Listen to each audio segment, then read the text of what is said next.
дар ноҳияи восеъ рӯзи модар ҷашн гирифта шуд. ба ин муносибат дар қасри фарҳанги ноҳия ҷамъомади идона баргузор гардид. дар ин чорабинӣ собиқадарони меҳнат, намояндагони касбу кори гуногун ширкат варзиданд. дар қисмати расмии ҳамоиши идона бахшида ба рӯзи модар иҷрокунандаи вазифаи раиси ноҳия дар симои ин занону бонувон сокинони ноҳияро бахшида ба рӯзи модар табрик намуданд.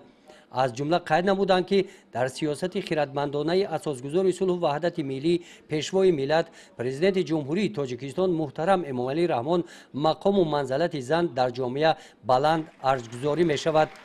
имрӯз занону духтарон дар як саф бо мардон истода дар ҳама ҷабҳаи корзор баҳри пешрафти иқтисодиёти кишварамон заҳмат мекашанд. бо боварӣ қайд карда шуд ки бонувони ноҳия дар ҷомеа баробари адои рисолати модарӣ ҳамчунин дар раванди бунёдкориву созандагиҳои диёр саҳми босазо мегузоранд.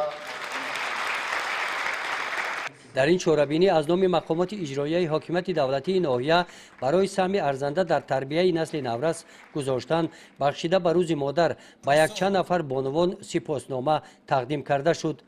бахшида ба рӯзи модар дар ташкилоту муассисаҳои ноҳия ҳам чорабиниҳои гуногун доир гардиданд. аз ҷумла дар шуъбаи маорифи ноҳия бо иштироки занони омӯзгор мизи мудаввар доир гардида саҳми занон дар рушди соҳаи маориф баланд баҳогузорӣ гардид. дар ин ҳамоиш барои заҳматҳои чандинсола аз номи шуъбаи маорифи ноҳия ба омӯзгорони собиқадор тӯҳфаҳои идона тақдим карда шуданд. мақсади асосӣ барои беҳтар намудани сатҳи сифати дониши хонандагон ва хулоса таълиму тарбияи насли наврас имрӯз ба ояндаи давлат ва ба ояндаи миллат як алоқамандӣ зич дорад. дар ин рӯз ҳамчунин бахшида ба рӯзи модар дар қасри фарҳанги ноҳия барномаи театрӣ кунояндашуда таҳти унвони фатҳу кушои шорат дасти дуои модар намоиш дода шуд.